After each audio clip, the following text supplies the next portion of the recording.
Jogar o jogo de comunicação não é relevante para grande parte das empresas. Se você não sabe o jogo que você está jogando, você não tem como ganhar o jogo. Para fundadores de SaaS, se você tem alguém sales-led como cofundador que foca mais na venda, de acelerar e crescer, eu acho que você consegue escalar muito melhor o seu negócio e consegue ter uma complementariedade muito melhor. E a galera de SaaS, ela é muito boa em produtos, geralmente, porque eles são devs e tal, então pensam na experiência do usuário. Sim. Mas esses caras, eles não são tão bons em marketing. Faz uma conta mínima para saber se você vai ganhar dinheiro, qual o nível de esforço. Se você não fez nem essa conta, talvez você tenha errado. A galera de SaaS me pergunta muito quando vai assim, qual canal que eu começo? Google, Meta, TikTok? Como é que vai existir uma fórmula? Como é que eu vou falar qual canal é melhor para outra pessoa? Você tem que entender de maneira muito profunda. Isso, obviamente, iria aumentar o nosso ticket médio. Absolutamente. Só que, como que eu chego nessa precificação do quanto que vale? Na minha cabeça ainda é meio intangível. Porque você tá pensando num business de CAC. Você tá tentando cobrar o quanto de CAC você tá trazendo pro cara. Se você tem um business de LTV, você deveria estar ganhando na monetização desse cara. Feito para vencer, o seu podcast de marketing e negócios. Gabriel Rodrigues aqui da PEN e, na minha opinião, marketing é mais sobre dados do que sobre ideias. Douglas Figueiredo aqui da PEN e, na minha opinião, o seu produto ou serviço não é e nem deve ser para todo mundo. Felipe Atabe da Forequity, convidado aqui hoje. Minha frase para vocês é: o quão grande vocês sonhariam se soubessem que vocês não iriam falhar. O episódio de hoje vai ser sobre marketing, sobre negócios, sobre SaaS. Hoje eu tô aqui com a Tab, ex-diretor de marketing da Ambev, ex-CMO da Stone, hoje em dia atual CEO da Forequity, baita modelo de negócio, inclusive. Eu queria que você explicasse um pouco desse conceito que você fala que marketing é business. Boa. E tem muito a ver com dado e com disciplina de negócio do que necessariamente com publicidade e propaganda. Boa. Cara, eu acho que assim, tem uma confusão muito grande, porque grande parte das pessoas que se dizem pessoas de marketing, elas não são pessoas de marketing. Elas são pessoas de comunicação, na maioria das vezes. A escola grande do Brasil, ela é uma escola muito mais de comunicação do que necessariamente de marketing. Quando você pega, sei lá, a SPM, por exemplo. A SPM é a Escola Superior de Propaganda e Marketing. As pessoas que se formam numa SPM da vida entendem muito mais de marketing. Mas grande parte da trilha de carreira, quando elas saem de uma SPM da vida como graduação, elas têm uma trilha muito mais de comunicação. Ela vai cuidar de design, ela vai cuidar de criativo, ela vai cuidar de relacionamento com a agência nas grandes empresas. Marketing, por essência, aí, Philip Kotler, vamos colocar assim. Cara, a lógica do Philip Kotler é: você tem comunicação, que é o P de promoção, mas você tem preço, você tem praça, você tem promoção, você tem absolutamente todos os outros P's que você deveria olhar. Numa grande instituição, por exemplo, vou ser CMO de uma Unilever, vou ser CMO de uma Ambev. Grande parte das vezes você olha muito mais o P de promoção, de comunicação, do que todos os outros. E eu sempre vejo o negócio muito mais forte quando você olha o marketing do ponto de vista de mercadologia, que é meio que a tradução literal do inglês para o português, o que é marketing. Na minha visão, mercadologia é o estudo do mercado. É o entendimento dos profit pools dentro desse mercado, de como eu vou ganhar esse jogo corporativo. Eu brinco quase assim, eu tinha um jogo antigamente chamado War, não sei se vocês jogaram isso não, que você tinha um tabuleiro do mundo e você tem tudo para fazer. Isso é o mercado. Quando você vai começar a jogar dentro do War, você recebe uma cartinha de missão. Que você tem que ter uma missão, efetivamente. Porque como é que você ganha o jogo se você não tem uma missão? Eu tenho que dominar a Oceania para ganhar efetivamente o jogo. Se não for isso, você vai pegar as suas pecinhas todas, espalhar pelo monte de lugar e seguir a vida.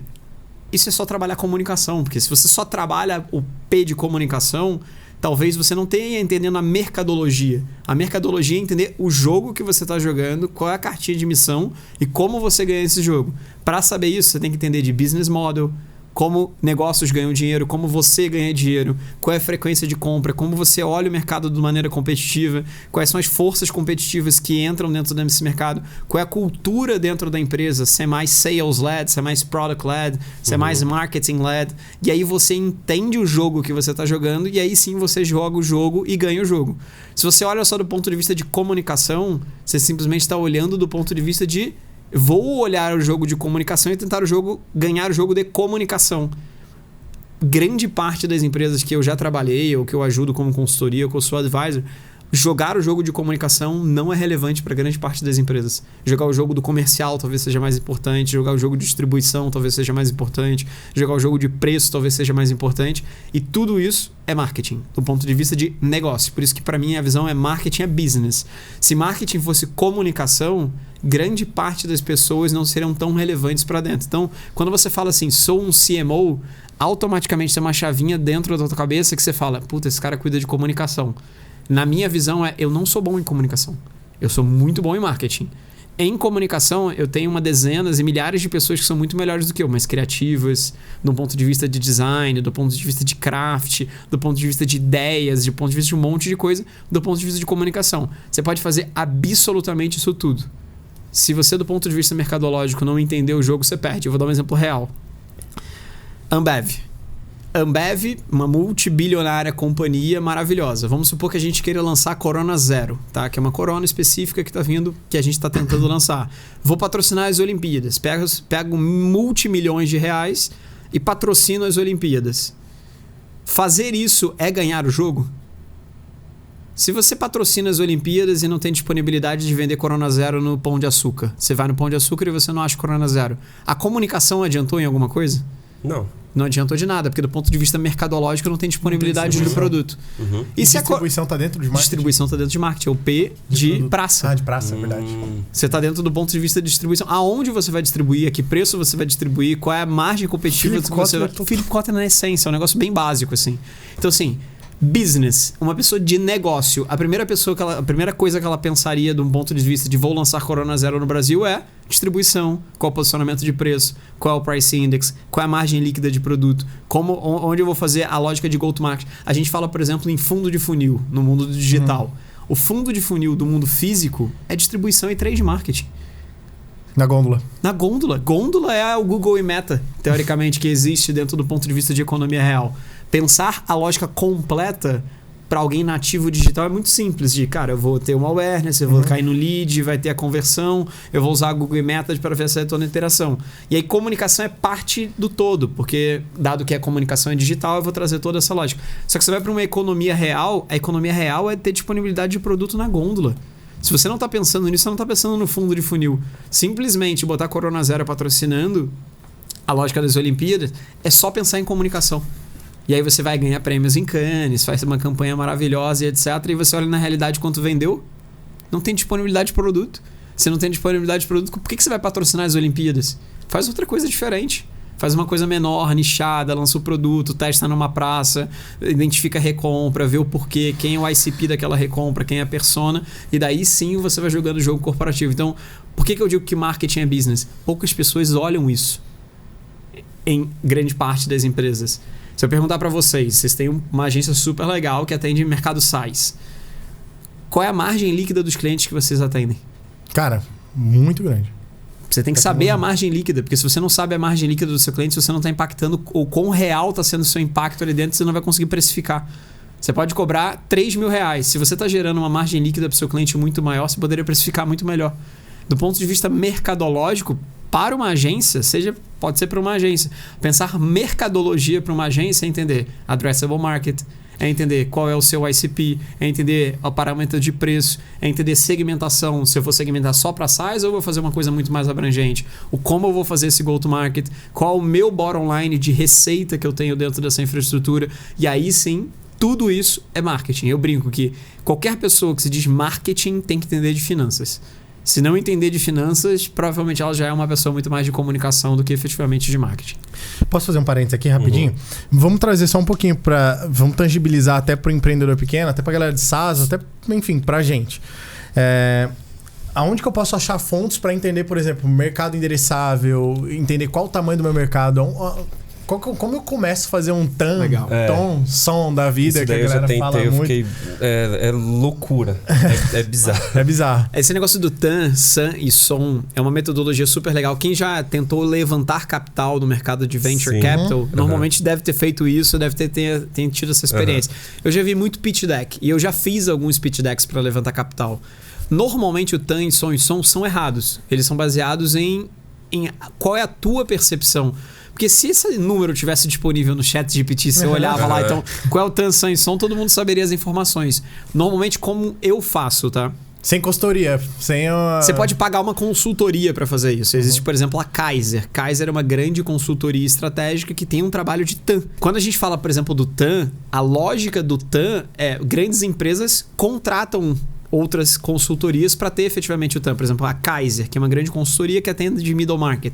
Eles fazem trabalho de TAM, de entendimento do TAM, qual o tamanho de mercado endereçável, como você ganha o jogo, a quem tu serve. Ele te ajuda de maneira estratégica a saber esse mercado endereçável é grande ou ele é pequeno. Porque se essa informação existe em qualquer lugar, é muito fácil da gente fazer. O que eu vejo normalmente, tá? O TAM, ele é meio arbitrário. Você vai definir o TAM, porque normalmente eu penso assim, sou uma empresa B2B. Se você é uma empresa B2B, se você entrar no IBGE, você vai saber a quantidade de CNPJs que existe no Brasil. Tem 22, 23 milhões de CNPJs. Tá um TAM aí. Esse é o TAM. Mas normalmente você vai conseguir atender todos os CNPJs? Todos eles são efetivamente seu mercado endereçável? Ah, não. Empresas size é o meu mercado endereçável. Tenta mapear. Tenta olhar no LinkedIn, tenta olhar em algumas fontes de informação externa. Normalmente você faz um desk research, pesquisa mesmo, e fala, olha, eu achei um número aqui baseado em fontes de DAO, XYZ, que são 1.000 empresas. Puta, seu TAM não são 22 milhões de CNPJ, talvez sejam 1.000 empresas. Dessas 1.000 empresas, às vezes você vai pro TAM, SAM. É o quanto efetivamente você tem capacidade de fazer, porque talvez esteja no Amapá. Talvez você não consiga atender no Amapá. Então, ele está no seu TAM, mas ele não está no seu SAM. E o SOM é o obtém, o quanto você vai obter daquilo. Você fala, olha, dessas 1.000, dentro da minha região de atuação, eu tenho 300. O meu SOM, que é o quanto eu vou obter dessas 300, eu imagino que no primeiro ano eu vou obter 30% desse mercado. E aí você define o SOM. Saber se é 1.000, se é 10 mil, se é 15 mil, se é 1 milhão... Isso é um trabalho infinito, tá? Você não vai conseguir saber efetivamente esse número exato. Mas você pode atualizar. Mas você já pode tem atualizar, uma noção. mas você tem que saber a ordem de grandeza. Porque assim, se você faz uma conta mínima e descobre que são 15 milhões, trabalhar para atingir 15 milhões é muito diferente para trabalhar do que para atingir 50. Concorda? É um trabalho completamente diferente. O trabalho para atingir 50 é um trabalho quase cold call. Entrar, fazer reunião, tentar se apresentar. Um norte para o cara entender o modelo de venda Modelo de venda, modelo de go-to-market, modelo de precificação. Porque se você tem 50 empresas de mercado endereçável, você tem poucas oportunidades de efetivamente ganhar essas 50 oportunidades. Então, talvez você tenha que abrir mão de muitas coisas. Talvez o preço seja muito importante. Porque você vai ter poucas oportunidades de ganhar as 50 empresas. Então, é mais fácil você tentar ganhar elas, abrindo mão de margem para você manter ela junto com você e depois você fazer upsell e cross-sell para tentar ganhar margem. Quando você tem um TAM de 15 milhões de empresas, concorda que o preço... Você vai ter várias oportunidades, você vai testar a hipótese, vai ver, vai tentar. Então, você tem que adequar a tua realidade do ponto de vista mercadológico. E mercadologia, tudo isso que eu estou falando, comunicação é a forma que você vai utilizar para se posicionar, para se diferenciar, para utilizar branding, para usar o design, para fazer tudo. Mas se você começa por este lado e você não sabe o modelo de negócio... Tem gente que não faz planilha de Excel, gente. Faz uma conta mínima para saber se você vai ganhar dinheiro, qual o nível de esforço e se vale a pena você fazer o business model para realmente utilizar e endereçar esse mercado endereçável. Se você não fez nem essa conta, talvez você tenha errado. E aí não vale nem a pena gastar o esforço. Eu só fiquei meio confuso assim nessa questão. Por exemplo, a gente sempre começa lá do maior para entender até o menor, qual que é o menor mercado viável que a gente pode atender. Perfeito. Nessa questão do TAM, SAM e SOM. E quanto menor ele for, menos vai ser a chance que eu vou ter ali de conseguir escalar isso e fazer testes de como que eu vou... Mas o mercado pequeno, você não escala. Você não escala. Mas depende do modelo, né? Se eu for um revenue share, por exemplo. Então, talvez você tenha que ir para o modelo de revenue share, que não é o modelo fee-based, que você vai cobrar o fee mensal ali bonitinho. Se você tem poucas oportunidades, talvez você tenha que ter poucos clientes, talvez 1, 2, e fazer um revenue share em cima dele. Que é tipo o modelo da For Equity, vamos dizer assim. Você atende poucas empresas. É o modelo da Red Ventures aqui no Brasil. Exato, Não digo de agência, mas hoje você atende poucos negócios, mas você consegue rentabilizar eles. É que o meu modelo dentro da For Equity, ele é um modelo... o meu modelo de negócio não é prestação de serviço. Sim. Eu não presto serviço, eu sou um venture capital. Eu acabo investindo nas empresas. Então, meu modelo é alocação de capital para dessa alocação de capital eu ter um retorno em cima dessa alocação, e aí é meio que estatístico. Algumas vão morrer, outras não vão retornar, outras vão retornar o principal, outras vão dar 10x. E aí o fundo como um todo tem um retorno de taxa de performance e a gente acaba ganhando. No modelo de prestação de serviço, é importante você entender, por exemplo, qual é o seu ação em som. Porque quero fazer uma coisa nichada. Se tem poucas oportunidades, talvez você tenha que mudar o teu modelo de negócio. Se você é apaixonado por aquele segmento e é uma coisa que você gosta de fazer e sabe se diferenciar, você vai ter poucas oportunidades de ganhar dinheiro. Se você for para um fee-based, que é o FII mensal, e cobrar R$5.000, se não for um mercado endereçável muito grande, talvez você não ganhe tanto dinheiro fazendo isso. Sim. Talvez seja melhor, pegar poucos clientes e cobrar revenue share. Eu te cobro success fee em cima do que eu gerar, e aí sim vai valer muito mais a pena. Você visa quase sócio dele, uma terceirização dentro da operação. Tem vários modelos de negócios incríveis, tá? A Red Ventures faz isso, né? A Red Ventures acho que tem 4 clientes, sei lá. Teve Itaú, teve XP, teve alguns outros muito grandes, mas multimilionária em cima dentro desses clientes. Porque ela pegou uma coisa muito especialista, se focou naquilo e botou para quebrar em clientes muito grandes, focado nesse. Consegue endereçar o mercado absolutamente inteiro? Não consegue. Ela é muito mais especialista do que generalista. Tem outras empresas mais generalistas, mas endereçam dores diferentes. Entendi. Muito bom. Muito bom. E isso é coisa, conta que assim, igual ele falou ali, se você não tem, por exemplo, grana para você contratar uma assessoria, né? Que realmente uma consultoria que vai entender... Custa caro, tá? Deve ser uns R$200 mil pra você contratar uma consultoria dessa mínimo. Você pode ir por fontes como LinkedIn, por exemplo. LinkedIn, Google, pesquisas, publicações de metodologias de faculdade. Software de prospecção. Software de prospecção. Tenta chegar num mínimo, assim. Você vai errar, mas todo mundo erra o número. É o que eu tô falando, não vai ser um número exato. É a ordem de grandeza. É uma ordem de grandeza de 1000, de alguns, de poucos, de milhões, de milhares, de centenas. Qual é essa ordem de grandeza? A ordem de grandeza você vai acertar, concorda? Você não vai acertar o número certinho, mas se são milhões ou milhares, você vai saber. E a galera de SaaS, ela é muito boa em produto, geralmente. Que eles são devs e tal, então pensam na experiência do usuário, mas esses caras eles não são tão bons em marketing. Então, por exemplo, SaaS, a Distrito, que é uma grande fonte de informação e tal. Na Distrito são publicados vários deals, o Crunchbase, por exemplo, você consegue pegar lá várias fontes de informação. Tem várias fontes de dados que você pode tentar lá e filtrar SaaS. Entra no LinkedIn. Paga o premium e etc, o profissional, e linka, tem lá, você consegue filtrar todas as empresas de SaaS. Você tem uma ordem de grandeza para saber se vale a pena focar nesse mercado ou se não vale a pena. Todos eles têm uma metodologia. Essa metodologia, você pode pagar por ela e a pessoa faz por você. Você pode tentar na cabeçada, né, no test and learning do negócio, ir no Google e tentar fazer da melhor maneira, ou nas plataformas. Minha visão, feito é melhor do que o perfeito. Perfeito ninguém vai conseguir acertar. Tenta fazer um aproximado para saber as ordens de grandeza, porque fazer o go-to-market para alguns é diferente de fazer o go-to-market para centenas, é diferente de fazer o go-to-market para milhares, é diferente de fazer um go-to-market para milhões. Para atender milhões de empresas é muito diferente para atender centenas. Se você só tem 100 empresas que você tem de mercado endereçável, é um outro modelo de negócio que você deveria ter. E depois que eu faço isso, vamos supor que eu chego nesse número, e aí qual que é o próximo passo? O próximo passo é você ir para uma estratégia de go-to-market, né? Porque assim, você identifica o mercado endereçável. Depois que você identifica o mercado endereçável, você deveria definir a sua proposta de valor.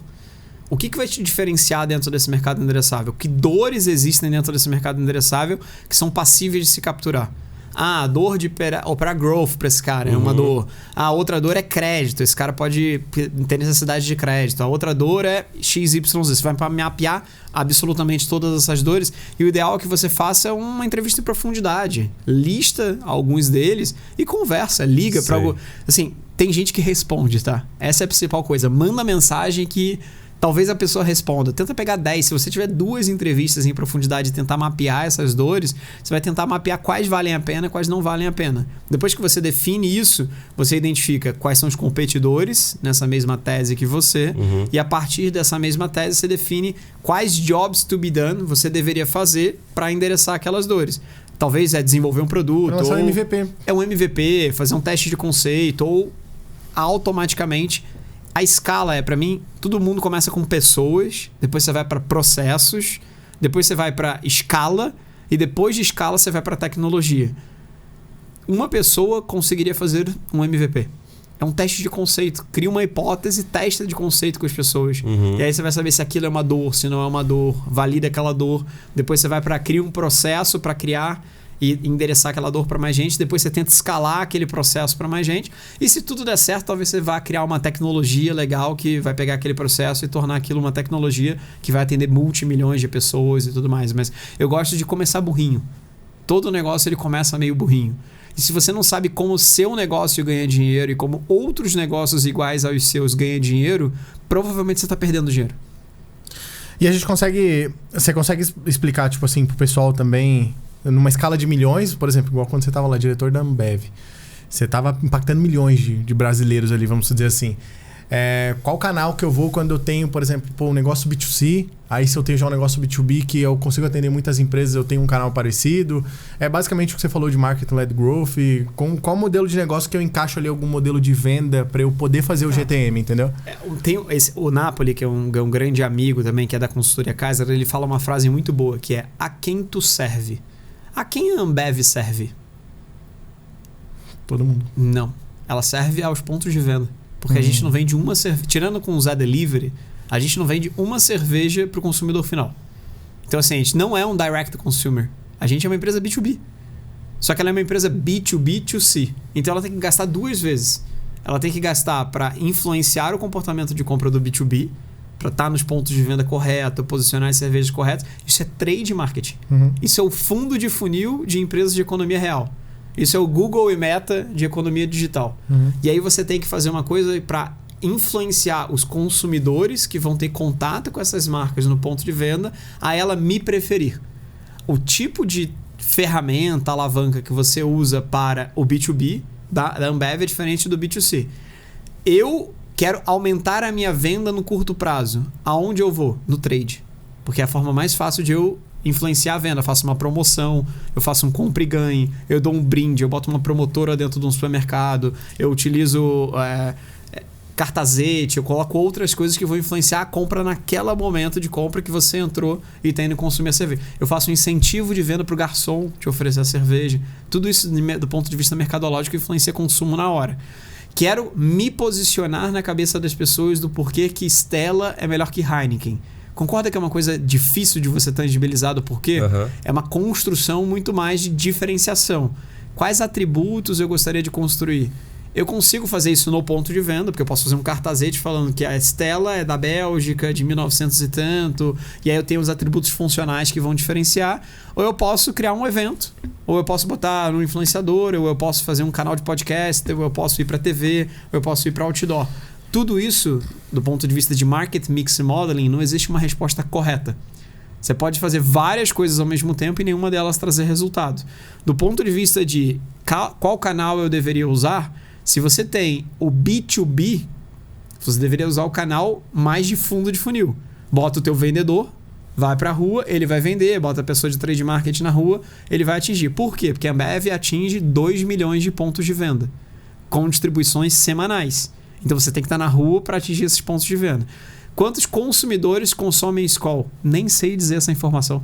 Porque não tem como. Como é que a gente sabe? Eu não impacto o consumidor final. Talvez o Zé Delivery saiba quantos consumidores Skol consomem ali dentro, porque eles são direct to consumer. Mas, eu quero influenciar o comportamento de aumentar o volume de Skol. Eu vou ter que fazer tanta coisa ao mesmo tempo, porque metade da população brasileira efetivamente bebe. Só 50%. Das que podem beber, tá? Então, pessoas acima de 18 anos que podem consumir álcool, só metade consome álcool. Então, na metade, se eu for para a TV e jogar um caminhão ali, vai estar 50% das pessoas que estão vendo aquilo já desconsideram álcool por religião, já desconsideram álcool por gosto, já desconsideram álcool por uma série de fatores. Álcool, não é nem cerveja, álcool em geral. Aquele é o melhor canal para atingir 60 milhões de pessoas, talvez seja o canal com maior cobertura e frequência rápida de informação. Mas talvez não seja o canal que eu vou usar a maior frequência, porque não necessariamente está ali. Digital, por exemplo, a gente fala muito em Google e Meta. Google e Meta para canal de conversão não funciona para o segmento de bebida. Como é que você vai influenciar o comportamento de compra de Google e Meta para fazer a compra? Não acontece nem no Zé Delivery. Eu posso influenciar ele a baixar o app do Zé. Depois eu faço um push intra-app, banner e etc. para consumo. Mas vou pegar todo o dinheiro da Ambev e vou colocar em Google e Meta. Vai dar errado, cara. Porque o comportamento de consumo não está ali, ele está em outra coisa. Então, você tem que fazer eventos, você tem que fazer influenciadores, você tem que ir para a TV, você tem que estar no outdoor, você tem que fazer trade. É tanta coisa ao mesmo tempo quando você tem um mercado endereçável tão grande quanto o da Ambev, que você nem sabe qual market mix model, qual canal, qual modelo de atribuição faz mais sentido. Quando você tem um negócio pequeno, é um privilégio, tá? Porque você tem pouca grana.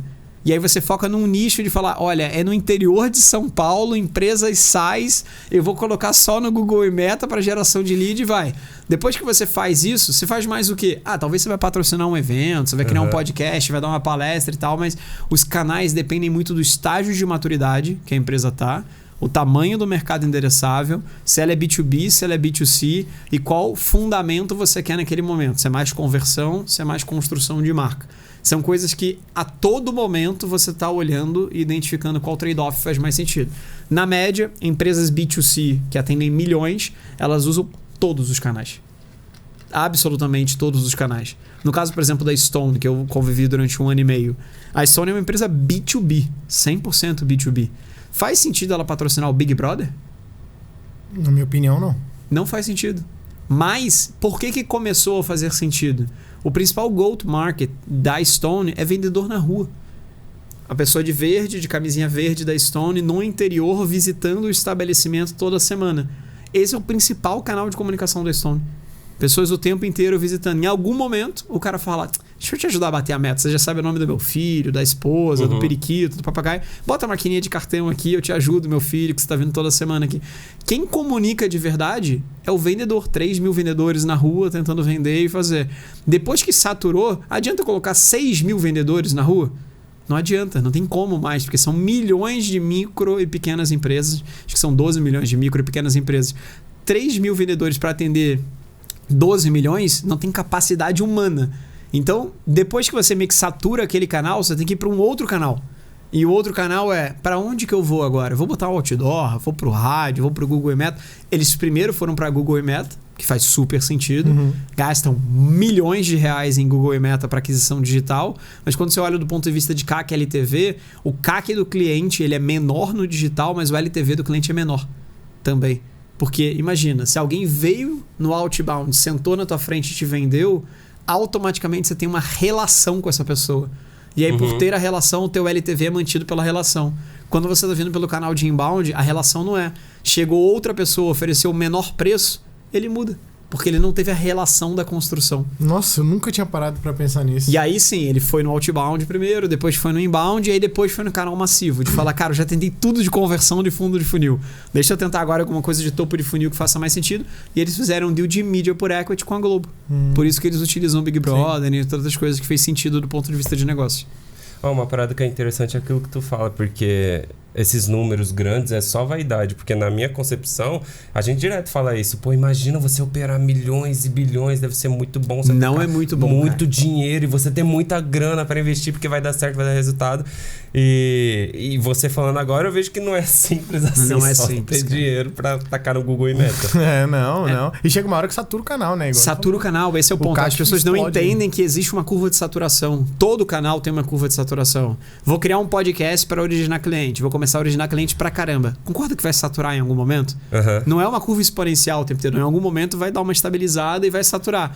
E aí, qual a próxima coisa que a gente vai ter que fazer? Puta, talvez a gente tenha que fazer um evento agora. Vamos fazer um evento? Não, agora a gente vai ter que fazer outbound. As pessoas vão ter que ser abordadas. Então, assim, o tempo inteiro as pessoas acham que existe bala de prata. Existiu bala de prata em 2014 para trás.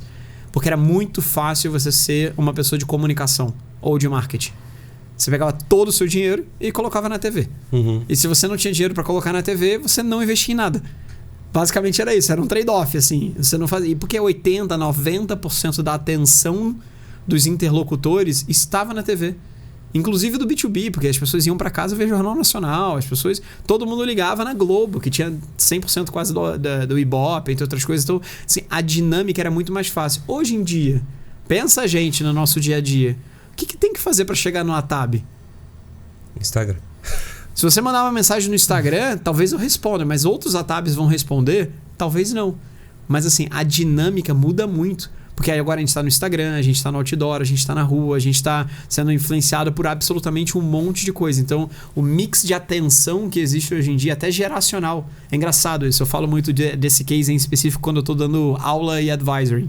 A gente estava ajudando uma grande telecom no Brasil. Uma grandíssima telecom. Tem 70 anos a telecom. E o vice-presidente comercial que estava tomando a decisão queria lançar um novo produto. Ele tem próximo de 70 anos. Na cabeça dele, o que ele vai fazer para fazer go-to-market? Ele vai botar na televisão. É a forma que ele acredita que seja mais correta para chegar dentro das pessoas. Fizemos, deu 0 de resultado. 0, assim, pouquíssimo resultado no contexto. Porque o público-alvo era um público jovem de 25 a 35 anos. 25 a 35 anos, talvez absolutamente ninguém esteja vendo televisão.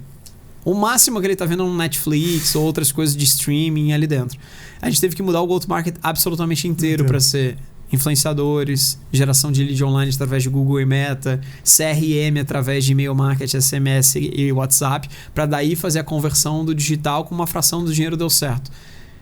Você achar que a tua forma de consumo de conteúdo vai ser a do teu cliente é a principal coisa errada que acontece na maioria das empresas, cara. Nossa, totalmente. A galera de SaaS me pergunta muito quando vai assim, qual canal que eu começo? Até mesmo dentro do digital, Google, Meta, TikTok, eu costumo dizer, fala assim, cara, seu cliente, muito provavelmente ele tá em todos eles. É todos, é isso. Ele tá e por isso que o mindset de growth hacking é muito legal, porque não é uma coisa assim, se alguém chegar com um playbook pra você, eu tenho uma fórmula mágica que vai fazer você crescer, nem faz, tá? Não vai dar certo, cara. É impossível esse negócio dar certo, porque cada empresa tem estágio de maturidade diferente, cada empresa tem perfil de investidor diferente, tem gente que é mais agressivo, tem gente que é mais conservador. Cada empresa tem cultura de investimento, tem gente que gosta de investir em produto para crescer, tem gente que faz um member get member, que faz um freemium, que faz outras formas. Tem gente que gosta de investir em canal, inside sales, SDR, outbound, inbound, hunter, isso é o que faz crescer a empresa. Tem empresas que gostam de comunicação. Eu gosto de me posicionar. Tem gente que fala assim, vamos fazer um produto pior para vender mais? Tem gente que topa fazer um produto pior para vender mais. Essas são as sales-led.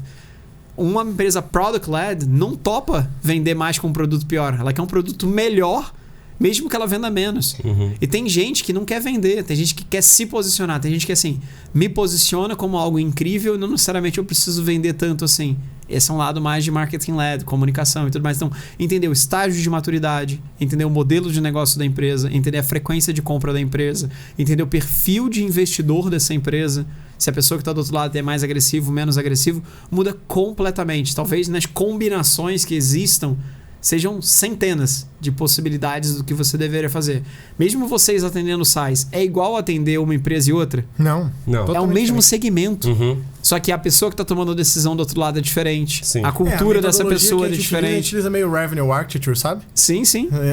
A metodologia entra aí, mas muda ao longo do processo, muda tudo. Até os canais mudam baseado no estágio de maturidade da pessoa que está lá. E é o mesmo modelo de negócio, grande parte das vezes. É SaaS. Software as a Service, tecnologia, implementação, subscription ali por trás. Então, não concorda que mesmo dentro de um mesmo segmento, o go-to-market varia pra caramba? Muito. Como é que vai existir uma fórmula? Como é que eu vou falar qual canal é melhor para outra pessoa? Você tem que entender de maneira muito profunda. O que eu sempre vejo, assim, eu tirei essa informação de CRM que eu acho que é legal. CRM tem 3 grandes jornadas na minha cabeça. Tem de tecnologia, as implementadoras de CRM, implementadoras de HubSpot, Salesforce, Insider e tudo mais. Tem as empresas que são as de operação de CRM, que é braço, é terceirização de braço, que não pensa na maioria das vezes, ele executa. Ele não consegue pensar, ele vai executar o que você pensou. E tem as consultorias. São 3 coisas completamente diferentes. Eu vejo isso em muitos dos lugares também. Tem coisas que são mais tecnologia, tem coisas que são mais execução, tem coisas que são mais estratégia. Você precisa dos 3. Mas tem gente que só faz tecnologia e caga para estratégia e caga para operação. Tem gente que só faz a operação, caga para estratégia e caga para tecnologia. Tem gente que só faz a estratégia e caga para operação. Assim, o mix você tem que entender o interlocutor. Eu brinco que, do ponto de vista de prestação de serviço, que a maior parte das vezes que a gente tem é psicologia. É quase um trabalho de sentar com o interlocutor, entender qual é a dor dele, como você vai endereçar. Prestação de serviço são coisas intangíveis, porque se fosse um processo, era hiper fácil. Você criaria o teu próprio size, concorda? Aham. Você cria um próprio size que atende outro size que faz o go-to-market. Dá pra fazer isso? Não dá.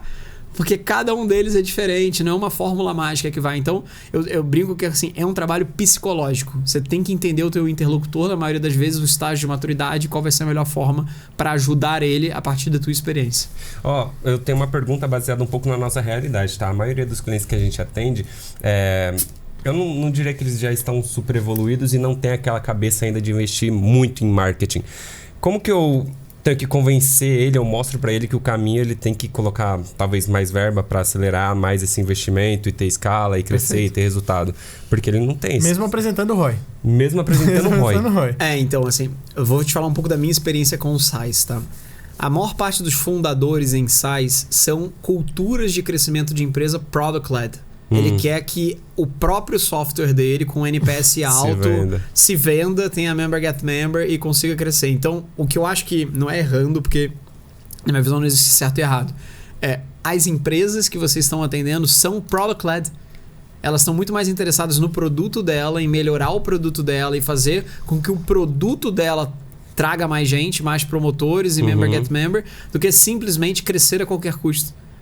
A lógica de crescer a qualquer custo é uma lógica de cultura de crescimento muito mais sales-led. Sim. Que é aquela que eu falei, vamos fazer um SaaS pior para vender mais? Algum cliente de vocês falaria, vamos piorar o produto para vender mais? Difícil. Muito difícil, porque a maior parte dos fundadores SaaS são fundadores product-led. Eles são apaixonados pelo produto. Sim. Eles Totalmente. querem inventar novas 50 features a mais, o roadmap de produto é gigantesco, um monte de coisa. Então, você tem que entender a cultura de crescimento de onde você está inserido. Ao passo que, se vocês estivessem atendendo varejo ou food service, ninguém é product-led. Todo mundo é sales-led. Me vende mais o tempo inteiro e etc. Porque é uma cultura de varejo de venda, canal e tudo mais. Se vocês estivessem atendendo e-commerce, grande parte dos e-commerce são muito mais sales-led do que product-led. E aí, bota para quebrar. Então, eu acho que a cultura de crescimento do segmento onde vocês estão inseridos é mais product-led. Vocês vão ganhar o jogo, na minha visão, quando vocês entenderem a cultura de crescimento de cada um deles e começar a ajudá-los num ponto de vista de member get member. Isso que eu ia falar agora. Você acha que é uma boa estratégia aí, quase uma consultoria aqui, a gente ajudar esse cara, por exemplo, a estruturar melhor também esse crescimento de... 100% estruturar member get member, 100% estruturar freemium, CRM, 100% estruturar freemium, 100% estruturar estudo de caso, fazer estudos de caso do negócio dele através de blog, outras coisas. Então, assim, eu não acho que é a cultura sales-led growth. De vamos colocar mais em Google e Meta porque tá dando ROI, mete mais cliente aí dentro e vamos ser felizes.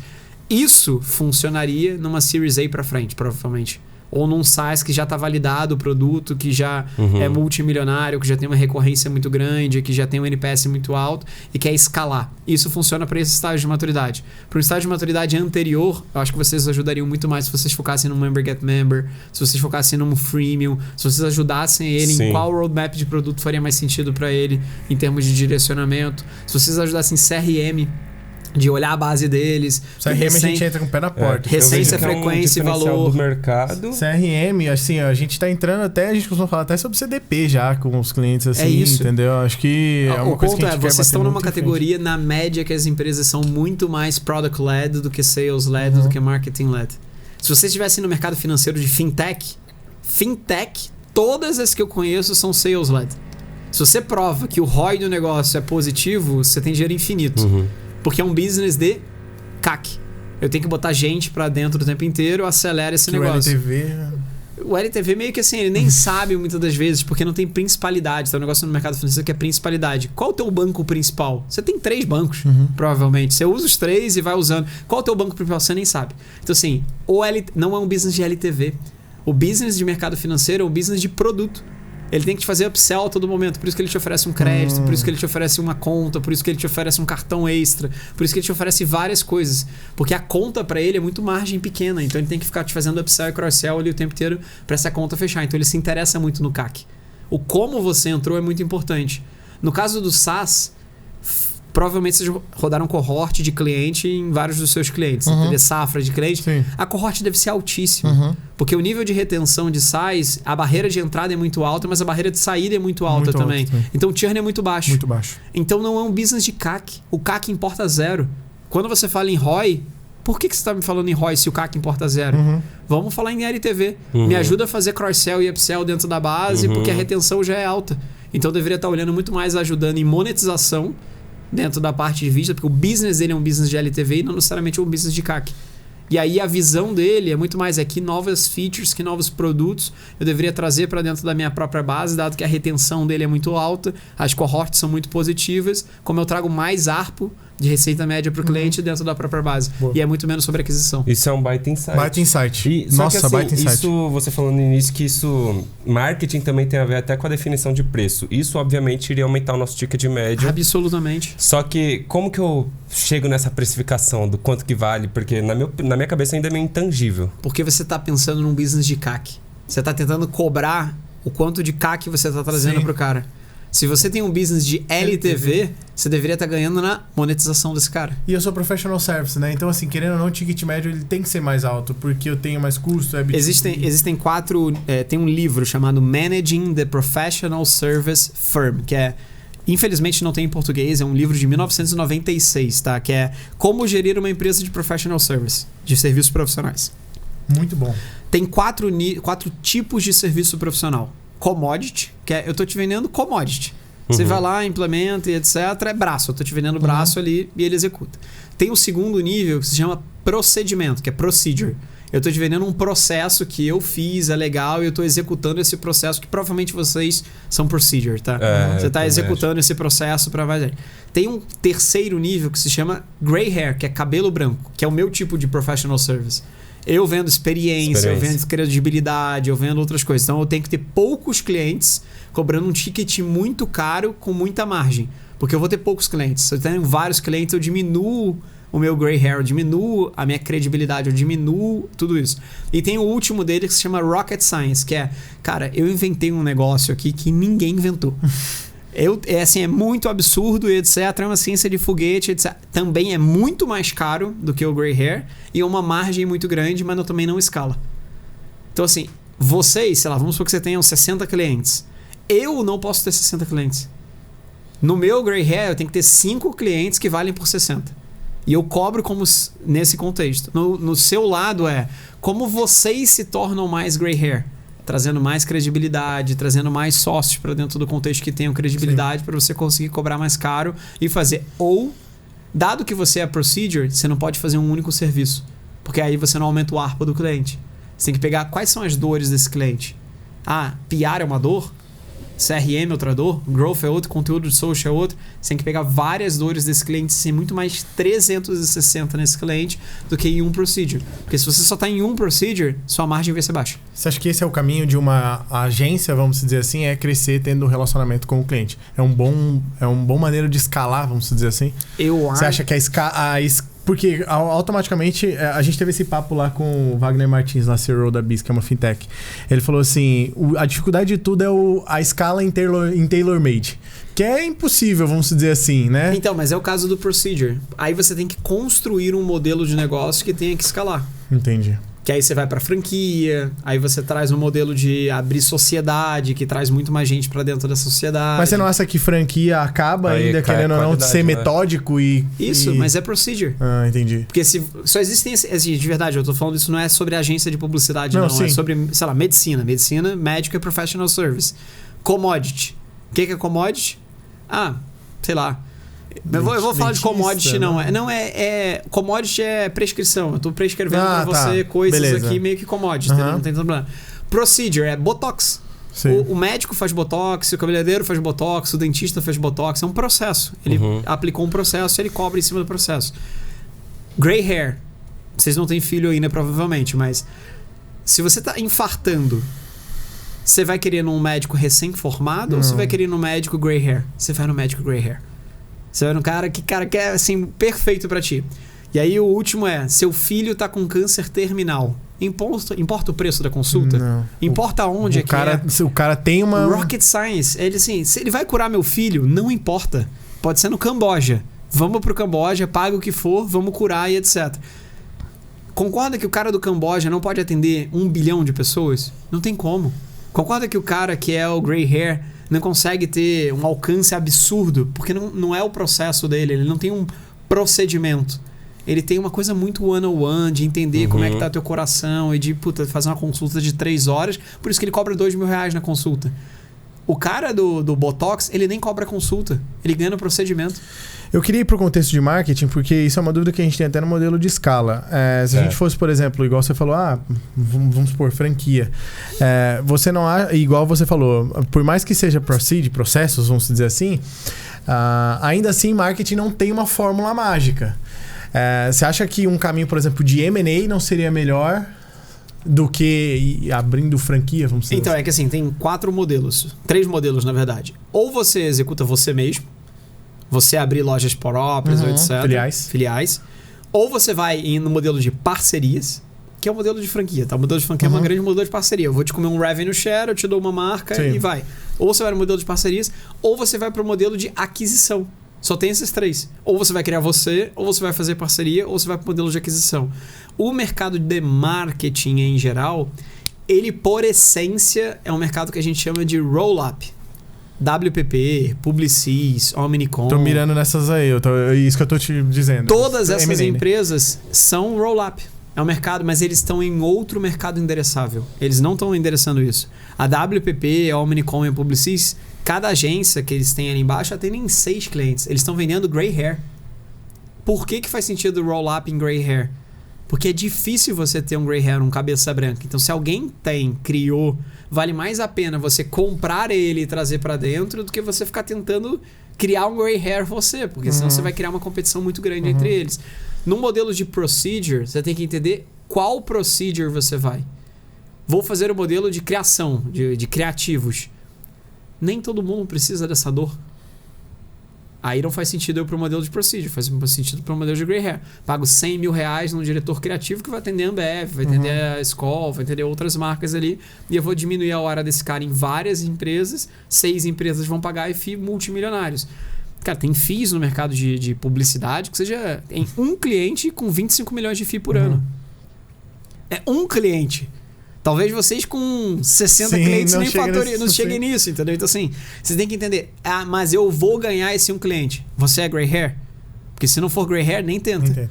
Você não vai conseguir ganhar esse jogo. Mas o cara do gray hair também não vai atender 60 clientes. Porque se ele atender 60 clientes, ele não consegue manter o nível de credibilidade e qualidade. Então, você tem que saber seu jogo. Tudo isso que eu tô te falando é mercadologia. Se você não sabe o jogo que você está jogando, você não tem como ganhar o jogo. Vou ser um professional service de procedure.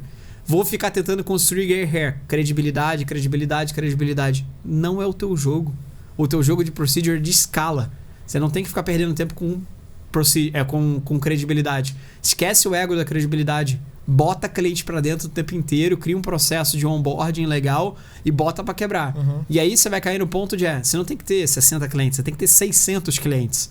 Como é que você tem 600 clientes? Eu escalo em pessoas. Ou eu tenho um processo muito bem. Ou eu vou abrir novas filiais, ou eu vou fazer parceria, ou eu vou fazer M&A. E aí sim você vai crescendo dentro do modelo de negócio que isso faz sentido. O commodity do mercado de marketing é tipo infoproduto.